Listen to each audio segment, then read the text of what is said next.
Hello and welcome to the NXT review. I'm Michael Sidgwick, joined by Michael Hamflett to discuss everything that went down on last night's show. But before we get into it, if you're a fan of this sort of thing, make sure to subscribe to WhatCulture Wrestling on Amazon Music, Apple Podcasts, Spotify, and YouTube for daily wrestling podcasts where we preview and review the show formerly known as NXT 2.0, Raw, SmackDown, Dynamite, Collision, pay-per-views, premium live events. We have wrestler interviews on occasion, roundtable discussions, question and answer time, and we host, not this week potentially, but most weeks anyway, a roundup of the week complete with a bloody good quiz, of course, on wrestle culture. But we're not here for wrestle culture today. We are here to discuss NXT and all the fallout from Halloween.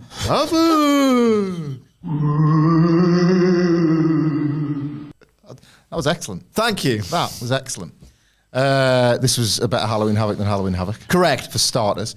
Let's say that from jump. And speaking of the main event, this was excellent. I really excellent. I really enjoyed it. It was excellent for 2024 NXT, which has been mixed, should we say. Oh, yeah, you're on the old... I think the power might be back. At the moment, it's like every week, it's like, power's back. Oh, it's gone. Power's back, and it's gone. That's how I'm feeling with NXT lately. And right now, power's back.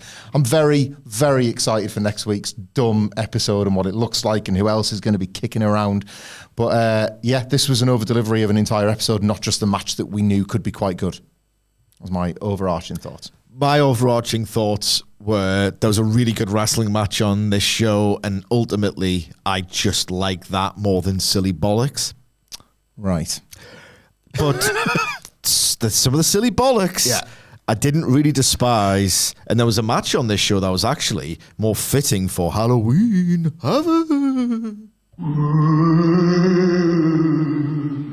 And it's where we're going to start this review, because this was Halloween Havoc adjacent and silly bollocks and good wrestling, as Cedric requested, because it was Tatum Paxley versus Wendy Choo in a casket match. Only the third casket match to not feature either The Undertaker or Kane. So I guess that means there's been 3 good casket matches. Yeah. Like, ever.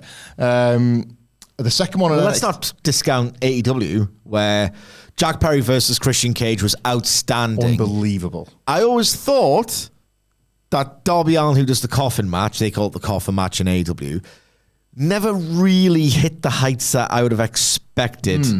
You had one with Ethan Page and one against Andrade. Yeah. But the Christian Cage just understood the assignment better than most, I think. Is, in, what would it be like? I guess like ladder matches being enhanced to TLC matches in 2000 in terms of an add-on to make a kind of beloved gimmick feel brand new again. AEW did that, didn't they, with the old... Yeah.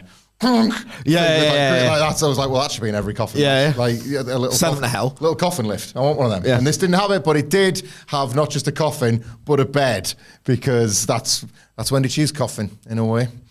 So yeah, she brings a bed out to the ring while Paxley brings the coffin, because obviously she spun the wheel and made the deal and picked this stipulation.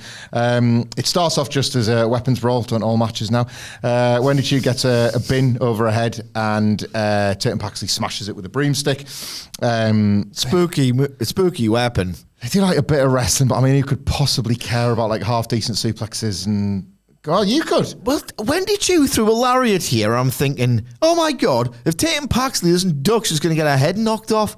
I was really into it. You like that? There's a bit of intent in this one. Fair play to you. This was decent for a lot of it. Fair play to you for highlighting that, because I want to highlight the nonsense more than the moves myself. Because there's one point where they put the Tatum Paxley dollhouse in the ring, and Wendy Choo does a hip toss into it, and it just goes, and it looked pretty class. I think. Great. Debris everywhere. Yeah, debris. Great. Like, prop debris. At this point, Paxley stops, finds a pillow in the casket to stop like the lid being shut. They roll back into the ring.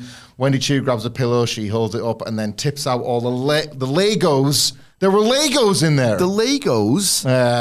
It's a weird one, that, isn't it? It's Lego. What are they doing? The plural of Lego is Lego. It's Lego, our American friends. Hey, this channel's got Legos on. Is this definitely the wrestling? They're going to be so confused next Tuesday. Oh, NXT's finished. What a shame. Love that show. They're going to kick AW's ass, though. That's the thing. I kind of look forward to previewing all that nonsense. Yeah, so anyway, Sadly. They do a bump on the Legos, but they're still both fighting out the usual casket T-spots, but they're fighting the lid being closed.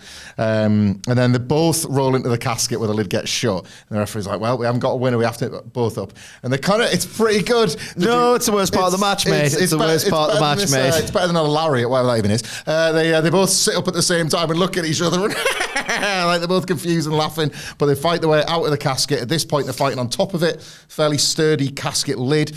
And Tatum Paxley gets a fire extinguisher, blasts Wendy Choo in the face, and she takes a bump through the bed, which is like a table, really, but it's a bed-shaped table because the mattress has been moved to the side. That leaves Vic Joseph goes, rock-a-bye, baby, get it, Booker T doesn't care. And then Paxley picks her up, throws her in the casket, and gets the win. Like, I found this a remarkably satisfying payoff to this whole deal. I was kind of incredulous watching this. I'm like, is this not rubbish? Yeah. There's a bit of intent behind the lariats.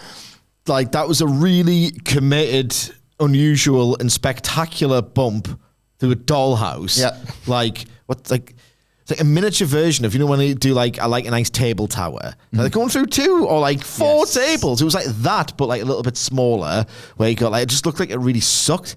And little corners and edges and they were an awesome bump, and then they just genuinely seemed to.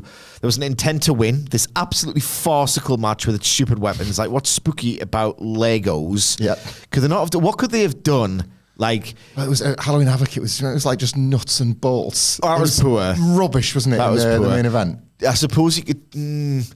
You could do little fangs, but that's Danhausen's teeth. He's got that gimmick. See, they've done dolls because they did it in Becky Lynch and Tiffany Stratton. Otherwise, it would have been all the dolls' heads. The doll parts. They should have done that then. But they've done it, haven't they? But then they've done Legos. So I suppose, doll parts maybe. So for how farcical the weapons were and how almost impossible it was to take seriously the match as a result, there was some intent to win. Some of the bumps sucked, and it just all flowed quite nicely. That spot where they each sat up in the coffin and did their best spooky faces was spiritually revolting to me. As somebody that actually enjoyed the Undertaker Brock Lesnar Fued. I did like that stuff. That 2015 Fued was actually really good, I thought. But this is just we're both spooky, and I'm more spooky than you. And the actual facial expressions just made me spiritually sick, and physically almost. It just really just gave me the ick. So that's my take on the match. I, much like you probably do, I tune out the vast majority of WWE commentary. Not you. You like it. There's a place for it sometimes, yeah. It just seems to just go in one ear and out the other with me, to the point where I can never really remember what is said. I can actually remember something that Booker T said and absolutely shouldn't have, because he's a goddamn moron at the start of this match. Can you? No, you have to remind me. Right, okay. I thought that would be the case. It's just usually that's the case for me before every reason. I like catching them when they start fighting and needling, but I missed this one, obviously. For whatever reason, that just stuck in my head of I'm going to remember this because it's such a stupid thing to say. But also, it's one of those, you're right, but you still shouldn't say it. It's not when Vic had to explain what Lego was. No. Oh, okay. So Vic Joseph is doing his big trivia thing of, this is only the third casket match in WWE history involving neither The Undertaker nor Kane. Yeah. Booker T out of nowhere. And what an idiot. Even though he's correct, but you don't say it. Goes, at least I knew what they were fighting about. What's this? He said, at least I knew by The Undertaker and Kane there was some hatred there. What's this? I think in his brain he's thinking, I can't believe we've got to this point. But he's just I can't believe we've reached a point where they're fighting. Don't apologise for him. But he's completely failed to articulate it, not least because he was in the building when it was randomly selected via wheel. So even if it wasn't related to spooky characters, the wheel has decided here, Yeah. But he doesn't watch the show that he commentates on. It's happening in front of him. Doom scrolling, ordering his dinner. So to be fair, he wouldn't know. You respect a business book. So Wendy Choo she got out of bed, a monster. Maybe she goes to sleep in a casket and comes back out normal Wendy Choo. And she can say, I just woke up on the wrong side of the bed. That was the bit all along. This was definitely worth 8 months. Yeah. Definitely. Good line. Trick Williams is out next. He survived the Devil's Playground at Halloween Havoc. Wasn't much about it, really, was it? No, I'm sure they just do plunder matches of that quality and intensity on the house show circuit these days. Pretty sure. And Ridge attacked him after the match, so he owes Bubba Ray Dudley a thank you. If he'd come on out here, he'd be very grateful. Bubba comes out and says he did it. It was the right thing to do because Ridge Holland was disrespecting the business. He wasn't giving the champion time to celebrate, and Bubba just did what was right. He did wonder why nobody was getting involved, but then it came to him. Then he realised because everybody back there wants what you've got. There's a target on your back, Trick. I don't want your title because nowadays this business ain't about me. It's about Never was, Bubba. Never was. It's about the boys and girls in the back that are the best in the world. Definitionally, they're not. This is developmental. But, well, we're going to get onto what Bully Ray defines as what his job is later on in this podcast. But Trick says, no, I am grateful. And you're right, there is a target on my back, which is why I want you as a tag team partner next week to take on Ridge Holland and Ethan Page in the ECW arena. Bubba Ray says, I've only known you for a few minutes and already the juices are flowing. I'm starting to... That was one actually good way of putting Trick Williams over there. Yeah. He's so kind of empowered by Trick and he's got the buzz back for the business that he's sort of thinking about what it might be like to get the camo on, maybe get the tie-dye, and I kind of want to see tie-dye. I thought of you when he said he got me eventually, but so he gets the old sort of Bubba Ray backwards baseball cap. The past. He puts I remember that. I lived there. I still live there in a way. Michael Memberberry's Hamflett. That's memory man. So he puts the glasses on, he's got the hat on backwards. But then he stops, Sidge. He doesn't need to look at his hands to get introspective. He just needs to look at Trick and realise, nah, I said this was about you. I said this was about those goddamn kids back there that are the best in the world at what they do. So for me, it's a no. And he's disconsolate, and so is Trick, and he's really sad. And then, if you're not already what's the shot where it's like cinema like that? The camera then cuts to Ava. She hasn't got a surname. She's Rock Daughter, general manager of NXT, who is watching the screen and apparently can't see herself on it, with tons of dead space on the left, so that they can do a bit of camera trickery. I think they would have made a great team. Don't you agree? Rob Van Dam. It was just, this show would have Ava, my best friend. I've known you for years. Rob Van Dam's here. And Ava, has the power to be like, you know what, Rob? I think you might be a welcome addition to our ECW Arena show. No shit, Ava. Should be thanking him. He's like, oh, thanks, Ava. Yeah, just let us know what you want. And he buggers off. Why would he be there if there was not a rule specified for him? She summoned him. I hate wrestling so much. It's so dumb. We need new ideas. You can just manifest people for anything now. Isn't that right?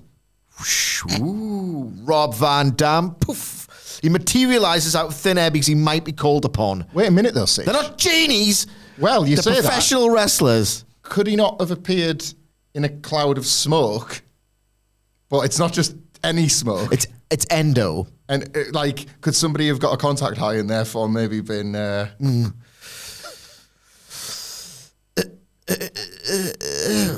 Stand already. That's why Van Dam maybe had the shades on. I'm not crying. I've just been backstage getting high with Van Dam. Such an atrocity of a form. Professional wrestling, isn't it? Not you. Not for me. I like it. Boring, isn't it? Watching reruns of the same form with your life. It's boring, isn't it? Watching professional wrestlers materialize conveniently out of thin air. Not me. I like it. Just do different. Just please, someone do a different wrestling show. I am begging you, man. We're going to switch it up now because we've got some wrestlers that appear out of thin air. Because Kelani Jordan is also in the room, and she wants the North American title back. But Nikkita Lyons is also in the room. She materializes out of thin air, makes the vibe worse, and says, "Back of the line, Kelani." Kelani Jordan says no, and they'll maybe have some physicality. Wouldn't it be good on the line once and for all? There was just a rule. Do you get a rematch clause or not? Because they did bin it, and that's good, I think. But then every now and then, just a wrestler asks and gets it. So it's like, what are we doing here? I don't know what we're doing here. Yeah. That's my problem with the form and the medium. Form and the medium.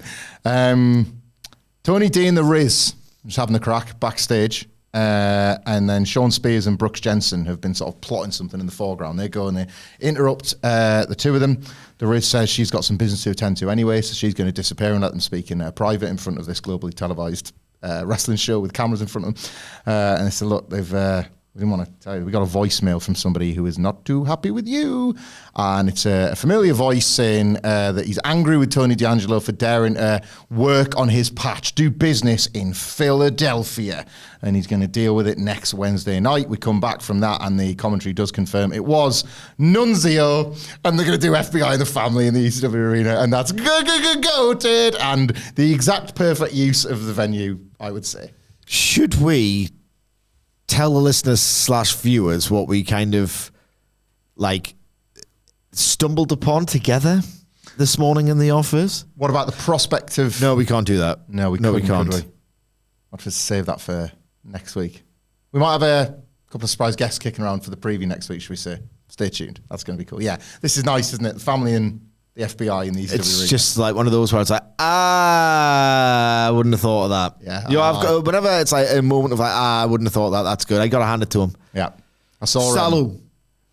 I saw Nunzio and Tommy Rich work as the FBI in the ECW arena. And like, it's so nice how they can still gew. It's just like, they both look in their age. Yeah. It's like timeless comedy bumping stuff. And I like, I don't know, like, what if Obafemi just like hoys Nunzio? Like 10 rows back or something like that. He's so little. I don't know. Do Obafemi versus Spike Dudley for the ECW arena show next week. Oh my God. I was going to say, where's Spike Dudley? But then like... He's a teacher or something, isn't he? But like one of his storyline brothers is in the friggin' main event. So it should be possible to get hold of Spike. Are you going to do? Isn't that right, Spike Dudley? And he's... I was going to swear that. I don't want to swear. He's right there, actually, because that's the rules of wrestling, the stupidest form alive. It can be so great if you just didn't do dumb sub WWE normalized crap. But here we are. Well, away from dumb sub WWE normalized crap, it's the Heritage Cup next between Lexus King and Charlie Dempsey. Oh my God.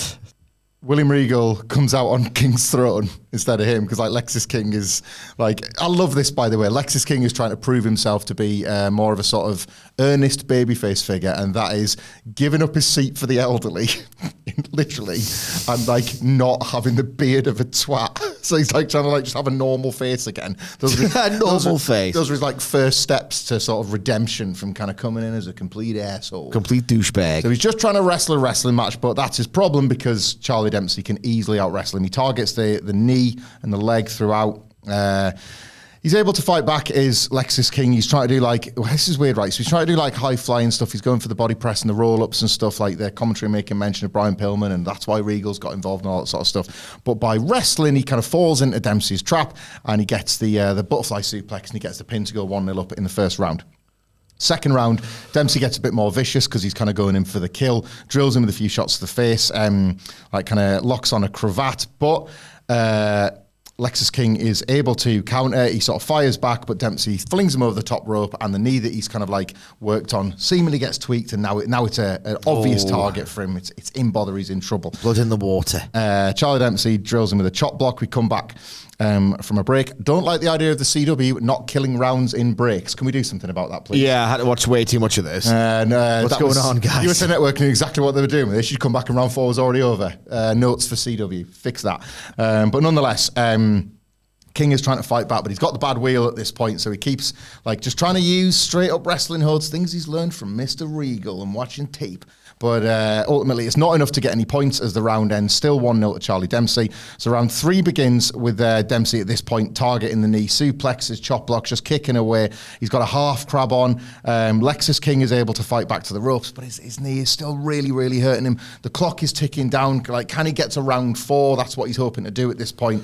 And as the clock is running down and the referee's just checking to Charlie Dempsey, Regal spies an opportunity and he slides the brass knuckles to Lexus King. You're making this seem so much more dramatic than it was. It was a turd of a match. Lexus King sees drama, Sidge. You haven't even heard drama yet because Lexus King slides the knuckles back and goes, "I am not my father." And I mean, he's not wrong, is he? No. But he often is. In fact, almost invariably he is, but not then. Yeah, you've father had sex with women upside down. Your father was dynamic. He humps people in gravity pieces. That's the funniest visual of all time to me. So he rejects the brass knucks and leaves himself open for Charlie Dempsey to. Pretty cool, actually. Drills him with the Dad was good. His dad was good. German suplex, and he gets the decisive pin in round 3, wins overall, and Regal's like, you should have used the bloody nooks, son. He didn't say that, but it was sort of implied. Anyway, so Charlie Dempsey retains. Not a good night for Lexus King, trying to do the right thing. Do the right king. An incredibly tedious wrestling match. Like, the format itself is already tedious. Yeah. Lexus King, he can't do anything. He can't garner sympathy for himself. He can't really move very well. Nobody reacted to his big scream. No, so why me? Why me? I'm not my little Luke. I am not my father. Like, absolutely pathetic. Not a Star Wars. And No Hope. The Phantom Pop. Attack of the Clones, always like his father in 1992, but always are very good. Beware the Attack of the Clones. Yeah. I'm obviously trying to think of more Star Wars.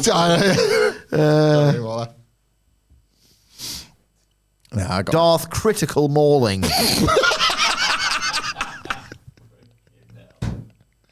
Took a while, got there in the end. Slow, uninteresting. Luke Badworker.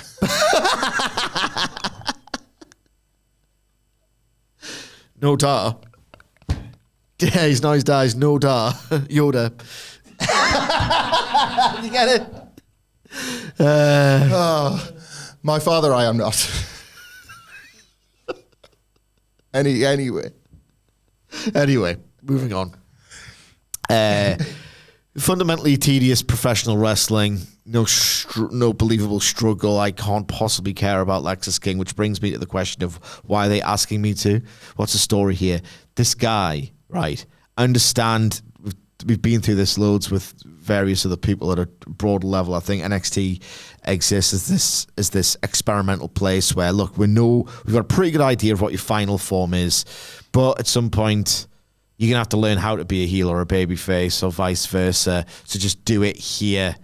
Realize, hang on, you might be a total revelation in the role, even though it might seem like you miscast originally, or you might bomb. Either way, turns sometimes happen because, oh Christ, 3 of our baby faces just went down injured. Oh, people seem to like you, will turn you. Yeah. Or, oh Christ, our heel roster, people have left or they're injured. You're going to have to turn heel, you're not doing much. You're not very great at it, but whatever. You sometimes just have to do it. So maybe it is a decent idea to do it on NXT. Lexus King is the anti-Ricky Steamboat. He is just, and I mean this in some ways a compliment. He's a douchebag. Yeah. Like, he just radiates douchebag energy. Like, he might be a misunderstood guy, and I tell you what, I do sympathize with his upbringing. Like, I genuinely do. Of course. But for whatever reason, he's a douchebag. He seems to be one. He's good at it. If he was like a hot shot in the ring, he'd be one of the best in the world. Yeah. If he could go with that attitude and that presence and that first entrance with that beard and the way he was like leering on the throne, after he'd been like trying it on with all the women backstage, like if he could just move and stooge and cut off and just not be very sluggish, it'd be great. He cannot be a babyface. The only thing he's got going for him is the qualities of a heel, if not the work. I don't know what they're doing. I mean, I've just said it, but it's not working, is it? Well, no, and now now it looks like he attempted to be better. Like, he was losing, so he's like, right, I need a rethink, and I'm trying to earn the respect of people. Try that. That has also failed. They sort of booked him into a bit of a cul-de-sac unless he now tries it was a plan all along, and he attacks Regal in front of his kid. Do you know what I mean? Like, he really snaps on William Regal, and Charlie Dempsey has to see his dad get a kicking or something like that. And it's just which again, this sort of feels more like it's going to be Regal going, well, should he use a nooks, mate? And he knocks him out. And he's like, here you go, Charlie. Here you go, Charlie. I bequeath to you, my son, my nooks. Something like that. Here's me nooks. Here's me teapot full of piss. I've given you everything that got me over in this industry. Yep. I'll go forth. Go forth. War games. May the 4th be with you. We did it. That's all came back around. Closing the loop. Right. This was good. Zaria versus Brinley Reece. Just a squash, basically. Squash key to get Zaria over. Reece tries to power her down, but cannot because Zaria is just loads stronger. Picks her up by one arm, throws her down. Brinley Reece goes for a clothesline that just does not work in the slightest. And then Zaria, the latest in a long line of them in this PC, has got a pretty good spear in her arsenal, so she absolutely drills her with that. Beat her with the F5. That was the same move she used on Fatal Influence at Halloween Havoc, so you can assume that's probably her finisher, and why not? I guess it's going spare. So she gets the win. Sure is. Yeah. But speaking of Fatal Influence, they appear in the crowd. Fallon Henley's got the microphone, of course, as the new North American champion. And she says, "Oh, Zaria, fancy Dan, another new wrestler to replace us. This is happening a lot." She doesn't say that, but obviously they're not intimidated by her or anything. And Zaria doesn't appear intimidated by them. But then from the entranceway, Roxanne Perez and Cora Jade appear. Roxanne Perez does another one of her kind of awkward stumbly bumblies, where she gets to the point of she does this though, doesn't she? I love Roxanne Perez. I actually think she should get called to the main roster. But she's got that, yeah, go on. But there's always an extra word where you don't need a word, and that's me saying that. But it's just awkward sometimes. She's got that quality where she can talk. She's not great at it. Ricky Starks does this, and The Miz does it in two very different schools of thought, promo wise. Miz and Ricky Starks embody the two different ones that people like. Either that really sort of slick WWE. Every line is perfect. You're kind of an MC more than you're doing a wrestling promo. Ricky Starks is straight down the lens. He can get sort of intense. He can be funny. He can be flair. They both suffer from a lack of composure in the stumbly bumblies. Roxanne Perez was and I want to welcome you as the new names to our NXT women's divisions. Every time she does something. To sort of wrap that insult up in a compliment, it's a little bit Brett. He had the odd one of them in him. You wouldn't have a killer line. I mean, every other line. He never had a line to end on, did he? So it's and tonight, Austin, I'm going to take you down and take you out. And then perfect, you nailed it. And then you sort of say, "I'm sick of you, Steve Austin. Your music play, just go. You've done it."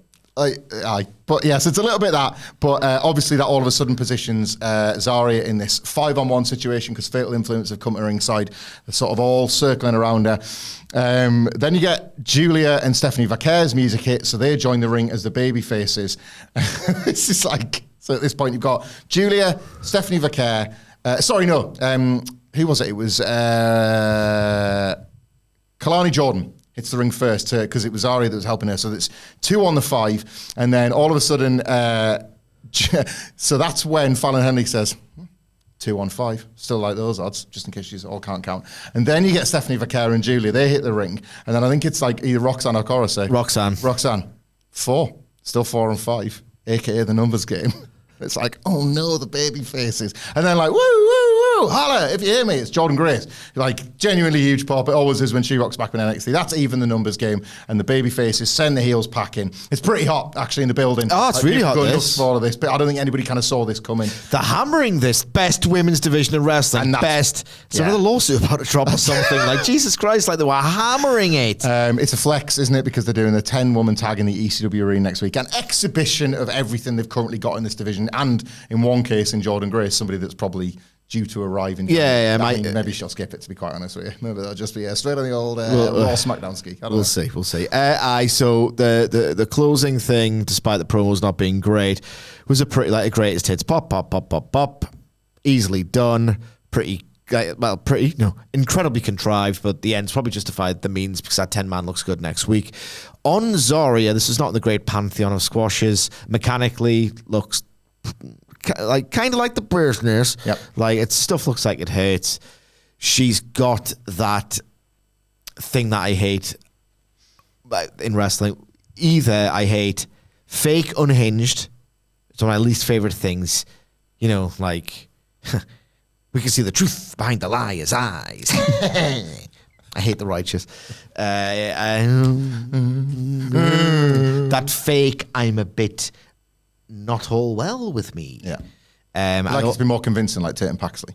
Yes, shut up. I also hate fake intensity. Yeah. Karrion Kross, before he discovered he was Patter, yes, was an absolute he was a criminal at fake intensity. You know who really, really, really gave me the ick in Zaria was giving her. The last few times Beth Phoenix returned to WWE. Yes. Oh God, you just not. Yeah, you make. Do you know who's bad? God, I hate it so much. Because it was the it couple versus the grit couple, wasn't it? God, it was like more grit, eat grit, eat grit, crap grit, sleep grit.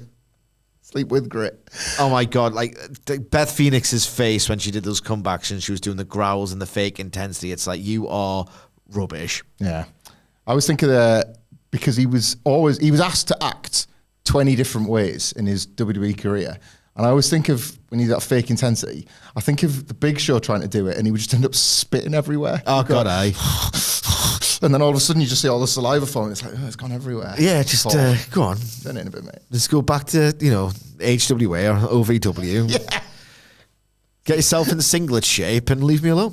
So you can come back at the Royal Rumble looking exactly the same. Yeah. But Jim Ross is scared to get to a bollock and saying, "Wow, has he lost 300 pounds?" No, Jim. Probably not, because he's probably seen your Ross report and then comforted it to make himself feel better, you negging bastard. Hey, what is the potential of the Big Show? And for that matter, Mark Henry. Next line in the Ross report. Check out old JR's barbecue sauce on those ribs this Christmas. Holiday discounts, ain't that right, Paul and Mark? Looks like you need a little sizzle to your steak, not... That's figuratively. Big Show Stop eating. Big Show wants that tag like he wants when you push. He wants that tag like he wants a ticket to the all-you-can-eat buffet. All right, Jim. Well, Paul always catching strays. Nikkita Lyons versus Kelani Jordan next. He actually said that. He did, man. Wants a tag like he wants a ticket to the all-you-can-eat buffet. You're on air, Jim. There's probably Vince feeding him it. Then again, like, we're both just... Back before he would just scream at people. Call him fat in your idiosyncratic way, Jim. Offering sort of like... This old Okie thinks you're a porky.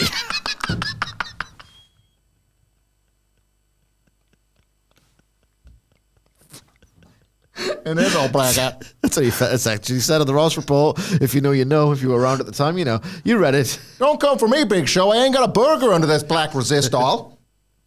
I always describe his hat. I think he was trying to get a deal, wasn't he? So 10-ounce resistol. Why do I know that? Why do I know that hat unless he's plugging it? I'm glad to know what's going on behind the scenes in the World Wrestling Federation. Now they're all fat and boring. That was basically the Ross report. It was when it goes, oh, well, okay, because he didn't get much candid stuff from the inside. So, the Ross report. Oh, another issue's just dropped. Can't wait to see what's going on. All right. They're all fat and boring. Sizzle steak, lose some weight. That's the Ross report. Sizzle steak. Sizzle steak, lose some weight. That's the Ross report. I could name a few wrestlers that would benefit from watching tape rather than spending all day in catering. And I will. Big Show and Mark Henry. Isn't mental. Architects of the Attitude Era, ultimately. Jim Ross. The 2000s is one of the greatest of all time. They might actually go out of business if it wasn't for him. Genuinely, we have some fun with old JR. Good old JR. Have some good fun. Read those Ross reports. This is informed by fact.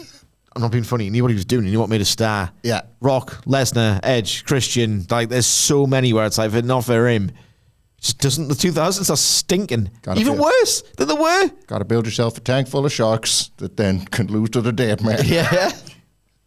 Nikkita Lyons and Kelani Jordan off their little exchange earlier on. Jordan gets the advantage early doors with a sort of faster paced offense. Hits a couple of running arm drags and a running drop kick. Gets a crossbody for 2 on Nikkita Lyons. But then they both sort of wrestle each other into a sort of splits position because they can both do it. At this point, Nikkita Lyons takes advantage. Pushes her into the corner, beats her way down there, but Kelani Jordan's able to fight back with yet more forearms. Nikkita Lyons is able to cut her off again, and looks like she may finally be able to take a proper advantage, but here's the Riz. She said she was going to take care of business because she knows who attacked her last week. Evidently, it was Nikkita Lyons. We knew that because of the Nikkita Lyons-Obafemi exchange. That distraction allows Kelani Jordan to put her away with the one-of-the-kind split. So she gets the win, and they have Riz and Lyons have a brawl to the back. One can assume the match is forthcoming. Yeah, I've got no comments on the match itself because it felt like, how to put this, they wanted me to subscribe to it rather than watch it, and I'll leave it at that. Yeah. Like, it's only when you don't... Oh, come on. It's only when you don't see them every week and you just become numb to how stupid it is. My God, the distraction finish is a stupid finish, isn't it? Yeah. You don't really see them that much anymore. Not as much. Wrestling doesn't lean on it like it used to, but then we had the friggin' WWE, mate, let's be honest. Yeah. AEW had their moments, but it was WWE every single week. Yeah. Just the music hits or something. And still, for like literal 20 seconds. Yeah. The video's playing, but it couldn't possibly be the person. I'll wait. Yeah, rubbish. Ethan Page is out to obviously talk about what happened in the main event of Halloween Havoc, but Ridge Holland is here to also sort of talk about how everybody is sick and tired of the same people in the same spots in NXT, and it's like, Ridge, mate, people in glass houses, yeah? But nonetheless, it's because he wants a title shot. And where's my title shot? Yeah. Yeah, I wish he lobbed a bin at Ethan Page. Yeah, I'm going to take the title off Trick Williams, actually. But the two of them obviously both agree. They both want to get Trick Williams, and they say that it would... Bubba Ray was smart to turn down the tag match because they both would have kicked his ass. No, Bubba Ray don't take too kindly to people threatening to kick his ass, even though I thought he was there for the good of the business. Yes. And not to take up too much time. Bubba Ray comes out to not respect... I love that. Please come back, Bubba Ray Dudley. You must be a better worker than I thought. How on earth has he got people to like have that sentiment extended towards him? Please come back, Bubba Ray Dudley. Right, explain this one to me, The Dudley boys were absolutely bobbins. Is early 2002? Yeah, they were pretty finished. By then, they put them back together after the Reverend Devon Ray split. And 2004 Dudleys. Main event. It's been 20 years since 2004. Main event in the Concrete Crypt match with the Dave Man in what's considered one of the worst. The business. Yeah. Well, let's turn the business off like when NXT moves nuts. I guess that's the end of wrestling. Should turn it off like a tap. The entire business. Triple H on Raw. Oh, the entire WWE. Dudley's in the Concrete Crypt on SmackDown. Oh, 4-man. Not so good. He comes back. Yeah, explain this to me, Sidge. So Bubba Ray, and I double checked this. He says that they know all about wrestling, commanding the conversation on Busted Open Radio. But he's learned a lot about Ridge Holland in the last 48 hours. Well, you're not very good on your podcast, are you then, mate, if you've only discovered him 2 days ago when you turned up there? Explain that to me. Right. I thought you did a podcast about wrestling, Busted Open Radio. Well, it is, okay. I would like to explain this, okay. I would like to caveat the following interpretation of the promo by saying I do not listen to Busted Open Radio. Please, I have a life. I got him! Take that occasionally above us in the charts. Only in the States. Yeah, obviously. Jesus Christ. Here's the thing. We're discerning over it. And in the States. It's just our listeners are discerning in the States. Of course they are. Here's the thing, though. What a cell phone on 2 parts. What Bubba Ray is saying, I've learned a lot about you in the last 48 hours, Ridge Holland. What he's basically, this is a cell phone on 2 parts.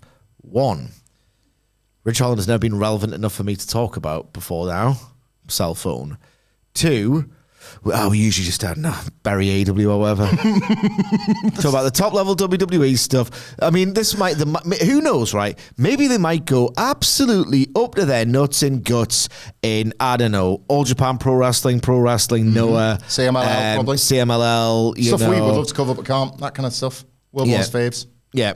Maybe they do all this huge sort of prospectus that is Busted Open Radio. And I just don't see it because I'm not a regular listener. I'm not. So take this for what it's worth. It seems to me from the clips that I see online that they have pretty bad takes on all things AEW. There's a way to bury it correctly. Trust me, I know. Or they just do the big picture WWE stuff. Yeah. Okay. That's fine. That's our wheelhouse.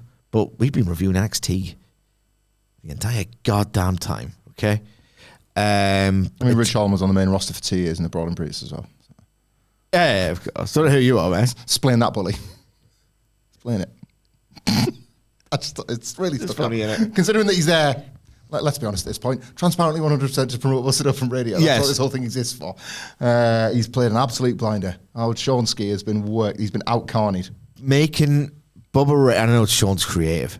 Whoever was the idea of people going, oh no, come back, Bubba Ray Dudley.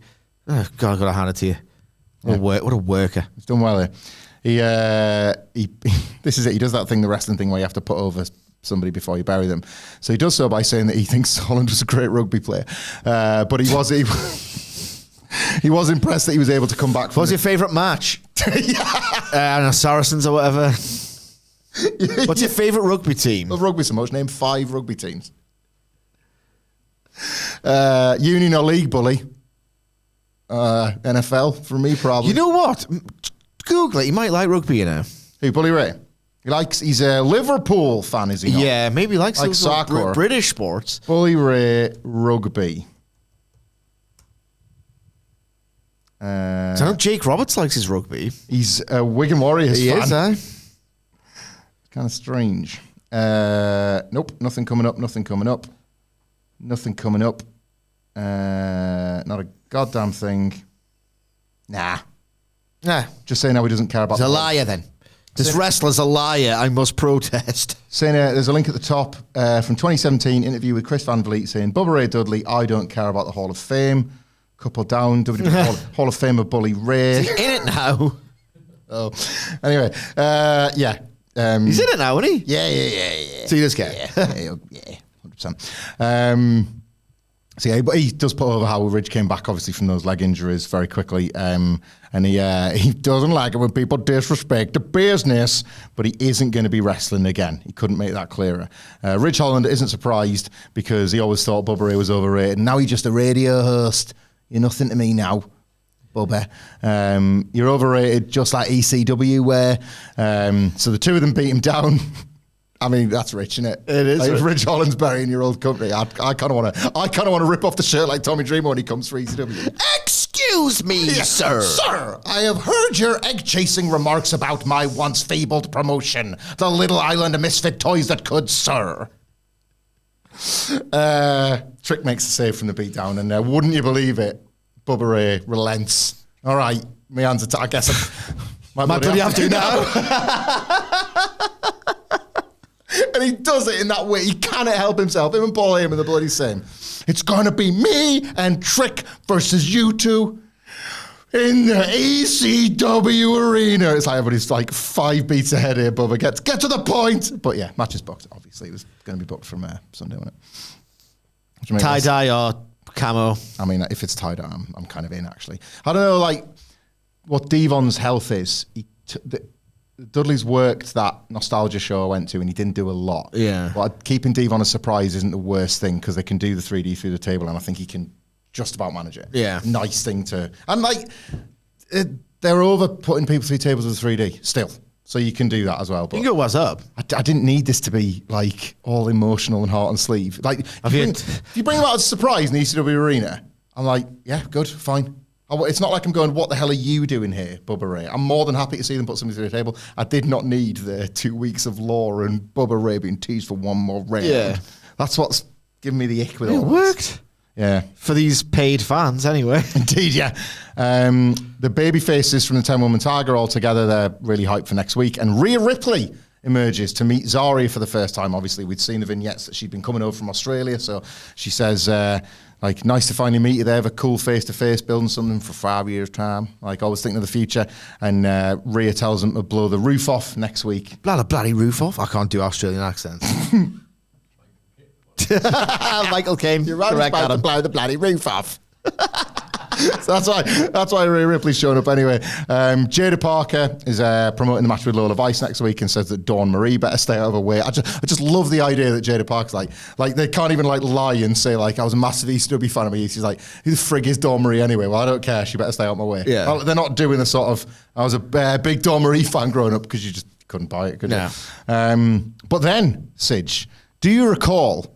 Yes, yesterday on Wrestling, when on the Raw review, the Rhea Ripley video had Rhea issuing like sort of various challenges to Liv Morgan. And she came with that really good line about keeping your friends closer and enemies closer. She said, if you want to stop me, you'll have to kill me.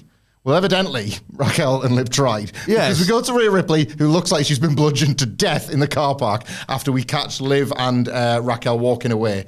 just holding like cartoon pipes, but they've done some damage because like Rhea looks in real trouble. And there was a story kicking around today that apparently there was whispers that the network were like, bit much. Like there was so much like fake blood and prop stuff, and Rhea looked that dead in her head. You could possibly take it seriously, network. It's fine. Don't worry. Is this not like, should Ria Ripley, having been on NXT for so long, too long, not have been aware of the dangers of the NXT car park? They all should. Like they should know. They should all watch the television program. Yeah, she's going back to her car. She's been decked, so that's probably going to put her out of action for the next like few weeks. Probably it was significant enough that you sense this is going to play into the stories. It's not just a one night thing. I can't believe I'm saying this as I look at the clock. Main event time. What? Sidge. Main event time. And what a main event. Axiom defending the tag team titles against Cedric Alexander and Javon Evans. I'm not going to be able to do this justice. I'm no good at the recaps anyway. This is You're much better than you were. Thank you very thanks, I think. Well, we all, when Wilborn first we all off, sucked. Yeah. And we all just looked at each other like, I still suck ass at the recaps. I can't do them. Wilborn would try and pack this in. I won't, but needless to say, a one to watch if you only ever listen along with these NXT ones rather than catch up. This is absolutely worth going out your way to see. It's kind of like played off the idea that Frazer and Axiom... Nathan Frazer. They're still having problems, the two of them, and it's kind of getting out of control now. Nathan Frazer wants to sort of get at Javon Evans every chance he gets, so he's neglecting making the tag, whereas Axiom is still more about just the match itself. So you're seeing who's heel and babyface, but it is now getting in the way. They're having a shoving contest at various points, basically. Meantime, Cedric and Javon seem like they're on the same page and they've put their own little issues to bed. So maybe this could break the curse and they might be the ones to win. And they're doing so through ultimately just aerials and pace. Like Nathan Frazer is the fastest guy in the world, but he can't evade Javon's aerials. He can't evade how Cedric's just got all the experience, and every time like Nathan tries to run around, Cedric manages to catch him and kind of just grab hold of him and like slow him down again. So things are going the way the baby faces. They're peeling off like better blind tags and things like that to be able to like slow the champions down. But eventually Frazier's able to get a proper advantage on Cedric Alexander. Again, this is when we get more dissension about not making the tag. Ultimately, Frazer is thrown to the floor, which allows both Javon Evans and Cedric Alexander to hit dives to show that they too can go just as fast and just as hard. We come back in after a commercial break, and Axiom has managed to get the advantage on Javon Evans. There's a springboard clothesline that gets Javon Evans a 2 count on Nathan Frazer as he tries to make the comeback. But at this point, it kind of all breaks down as we just have a flurry of DDTs and powerbombs and things that are frankly too fast for your own good. There is an absolutely awesome spot here where Nathan Frazer chases Cedric Alexander back into the corner, and theoretically, as Javon Evans tags back in, is going to block Javon Evans from being able to do anything about it. He springboards off one ropes onto a second rope and manages to hit Axiom with a cutter as he is trying to run in to help. It's incredible. This is unbelievable, and like not just a wacky Javon Evans high spot for high spot's sake, because he is using his burp. It's like you can hear like Mario's jumping noises, like burp, burp, to avoid Nathan, who is running after him, to hit somebody else as he runs in playing defense. It is, I've described that horribly. It's incredible to watch in real time. At this point, however, there is a sudden attack from Wesley on Javon Evans. Obviously, they've been having their beef backstage lately, which takes Javon Evans out completely. Javon Evans, he's young, he's inexperienced, he's had his head turned by the brawl with Wesley, leaving Cedric Alexander all by himself. He takes a Michinoku driver, and then we get the brainbuster into the super kick combination from Axiom to show that they can still double team when it counts. They get the win, they get the 3. They celebrate. You can see there's still tension between the two of them. And prior to obviously Cedric Alexander losing, he noticed that Javon basically just abandoned the match to go off. And backstage, we see Wesley and Javon Evans still fighting in the back. Ava's trying to do something about it. She still hasn't got a surname. She's still the rock star at the general manager of NXT. Booker and Cooker of the Year. And what's she cooking up, Sidge? Because Rob Van Dam's there once again. And as the fight is broken up, Van Dam knows exactly what he's going to do next week. This match was, we talked about Lexus King versus Charlotte Dempsey earlier in the night. This was as good as that was bad. And it was almost the antithesis to that match, because in that match there was some really, really mediocre wrestling, and Lexus King just basically with just awful exposition told you his character motivation and the story beat, what have you. This, conversely, was such a great intersection between storytelling and action. Yeah. Storytelling and action. That's why DIY and the Motor City Machine Guns can only do the story bit now. Yeah. They're kind of They can't do this. They can't do this. I mean, the exhilaration and how it formed the story and informed the story was absolutely wonderful, and there was so much purpose to it. I'm going to go around the house, like, just, great action, great storytelling, suspense in terms of this. Is this it for Fraxium? Or is it like, is it about to really, like, they're going to just split in this match because Nathan Fraser's doing a really good job, actually, of just being too overzealous in his sort of the whole hothead angle, right? I wanted to mention it in the review. Yeah, so you had two contrasting hotheads as a result of Randy Orton's involvement 2 weeks ago. Javon Evans is like trying to get over the shame of kind of screwing up, while Nathan Frazer was told by Randy Orton to his face, get as hot as you want. It works out in the end. Yeah. So they're even playing off the fact that this guy has come down and given sort of advice. Yeah. And now it's built this tension between them. Yeah. This two sides of the same coin sort of thing, but like. So the storytelling and the action complemented each other perfectly in a way that you rarely get this out of NXT or WWE, where the exhilaration doesn't have to be this thing that they pretend to want to put on for 8 minutes on a TV show. It was just like a perfect combination of the two. Some of the near falls in the end were absolutely electrifying. I did think the match had ended about 4 times. And really breathless, intricate, dramatic stuff. I'm going to go around the houses with this take, but I hope it makes sense as a result. Hopefully people like it when I go around the houses, do my little trips. Trick-or-treating, you might say. When something happens and people keep doing it and keep doing it and keep doing it and keep doing it, and if you don't actually remember or have never even learned the original principles behind doing something, it just becomes bad and meaningless. Yep. I'm going to use an example here. It always struck me. I used to read Lance Storm's columns, and I've used this example before, but it ties into what I'm about to say. He's a bit like a harsh, even though he doesn't really mean to be. Yeah. Showed an image of Tensai doing a pin. Is that absolutely rubbish? That you're massive and you've missed the point because it was Coach Bloom. Yeah, I know, because you've been told hook the leg, hook the leg, hook the leg, hook the leg for so long. Eventually, the body's just started sliding down to the abdomen just because I need to get close to that leg. I've got to hook it. I've got to hook it. Eventually, the point was missed of, hang on, you're so far, so close to the leg that you're not actually pinning their shoulders to the mat. Who had the best pin ever? Bret Hart. Physically pushing their shoulders to the mat. It was such a great insight of, people have completely missed the point, and one person is that one angry voice protesting it. There's a sequence in this goddamn match where it's like, that's why they do this. That's what the point of it should be. Thank you for actually doing it. So you will see now this moves stalemate sequence, if not pioneered, but popularized by Will Ospreay and Ricochet. And they do this dance, if you like. The idea is you want to bring the audience up, which is the idea behind any wrestling match, but you want to prove to your opponent, I'm faster. No, I'm faster. If we land at the same time on our knees for the superhero pose, we're just as fast as each other, actually. And, well, it's going to take a while to separate who the better athlete is. Let's go and then I'll have our match, That's the explanation behind it. It happens so often now that they just kind of exchange a wry glance. It's meant to be this, no, you prick. Yeah. I'm faster. I'm better at dodging. You cannot catch me. Suck it. Fucking suck it. Javon Evans and Nathan Frazer do their version of this, and it's so wild to see, like, how can anyone be faster than Nathan Frazer? It's amazing. They're running and jumping. Yeah. How can so they do this incredible interpretation of the sequence of the move stalemate, and it's like, how can anyone be faster than Nathan Frazer? Well, Javon Evans kind of is in this particular outing, and Javon Evans just goes up to Nathan Frazer's face. He doesn't say this, but he might as well just go, suck it, suck it, suck it. What are you going to do about that then?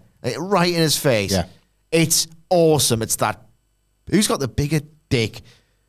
Who's got the competitive energy? Who's like the man at this? There's just an actual sense of total, like, athlete, jock, I'm the best competition. It was such a great take on that sequence. Yeah, it's this match. Go out of your way to watch it, but the one, I think if we're describing the same one, it's basically a 2024 like crisscrossing space. Yes. Because they're like somehow at his speed, Nathan Frazer sees that Javon is kind of maybe beating him in a foot race. So rather than running like across the ring, he turns at a right angle and hits the other ropes. So then Javon pivots as well, and Nathan's like, fuck it. Like yeah. It's incredible. It's awesome. Because they're doing nothing, but they're doing everything. And then I think it's Nathan Frazer that hits a middle rope to like bring it to a pause. And he's fizzing. He's absolutely raging that this has all been for naught. Yeah. He's lost this little, so there's a bit of peacocking as well. Yeah, that's what it is. I just like the development.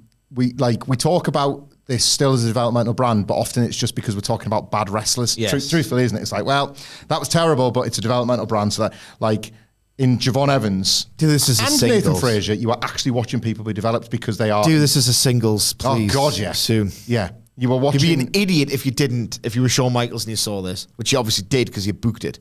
I feel it with Javon Evans because I'm not sure yet how. Like, as much as we love Nathan Frazer as a heel because we recognise that kind of British pub arsehole. Yeah. I'm not sure how it'll take as a heel. He is the British pub arsehole, Nathan Frazer. Like, we know that mouthy twat. Yeah. But it might not take, because his moves are too good, he might end up just kind of... He's going to struggle.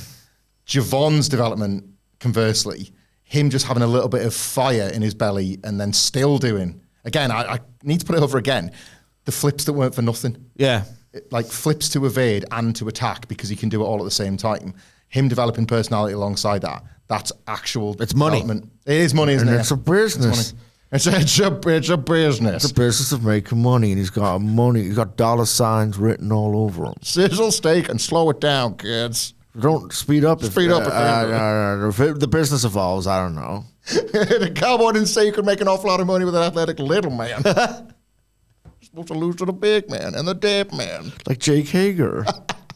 Got and any- Davey Boy Smith Jr., who I pitched for AEW initially. I like what you got down there, Sean, but you got any space zombies kicking around? I think we need a new one. Maybe a space zombie and a space zombie's burned brother.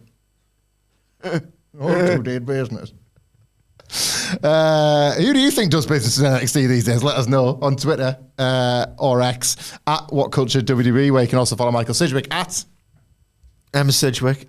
You can follow me at Michael Hamflett. You can follow our brilliant producer at It's Adam Nicholas. And until next time, we will see you soon.